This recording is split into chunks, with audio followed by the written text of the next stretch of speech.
So this quick tip is pedagogy based, and I will be talking about exam wrappers.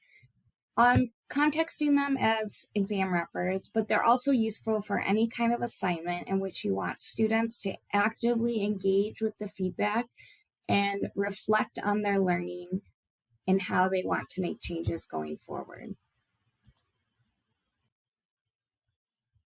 The goals of these exam wrappers or metacognitive assignments are kind of threefold. First, they ask students to identify areas of strengths and weaknesses to help them inform their future behaviors. And so this might be how they might, how they did well on the assignment, what they may have gotten wrong, how that is reflected to their behaviors, and how they might make changes accordingly. They secondly ask students to reflect on the adequacy of their preparation and the effectiveness of their study strategies. So, for example, did they start studying the night before, or did they start studying a week before? Did they use interleaving during their studying, or did they just cram all at one time? Same with writing a paper. Did they start a lot of time in advance? And then third, they ask students to look at the feedback that you've provided them and to characterize the nature of where they may have missed points or where that feedback was, to analyze the patterns and then create a plan to address those patterns. My exam wrappers have three main components based on that. So first, I start off with a pre-reflection and asking them how and when they prepared for the exam, reflecting on, again, when they started, how much time, was their studying passive or more active. And then I also ask them about their level of course engagement. So how many class sessions did they attend? Do they take notes during class? Have they utilized all the resources available to them, like tutoring, office hours, supplementary materials posted, etc.? I then ask them to look question by question within the exam and think about why they might have missed that question, and also to make corrections. So what should the answer be and why?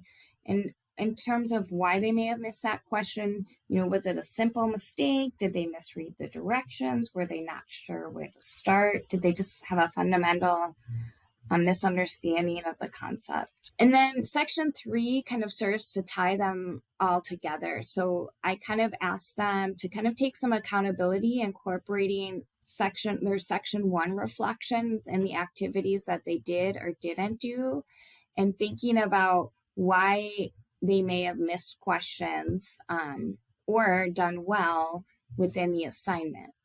And then taking that information to think about what kinds of habits do they want to continue to do, what kinds of things would they hope to do differently for next time, and what is their plan for continued learning. And then finally asking them, what can I do to help support them in their learning? So to take, I am also invested in their learning, and what feedback can they provide me so that I can support them going forward? A few great resources that are within the link of this quick tip are the Eberly Center from Carnegie Mellon has some really excellent exam wrappers. The book by Sandra McGuire, Teach Students How to Learn, is an amazing book, and it's really about how to engage students with metacognitive skills, especially after that first exam, and to think about how they prepare and how they can improve their study strategies. The resources also provide you with a really nice template, and then I'll share a template that I've used in my classes.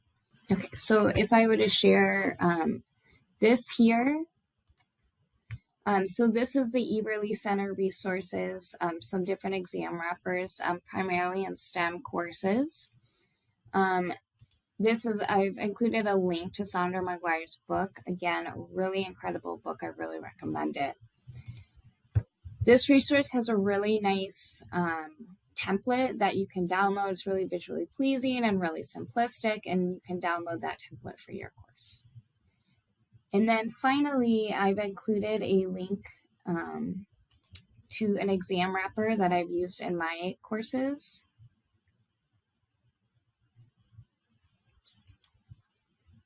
And so again, I have it kind of, this is tilted with the purpose and the objectives and the criterion.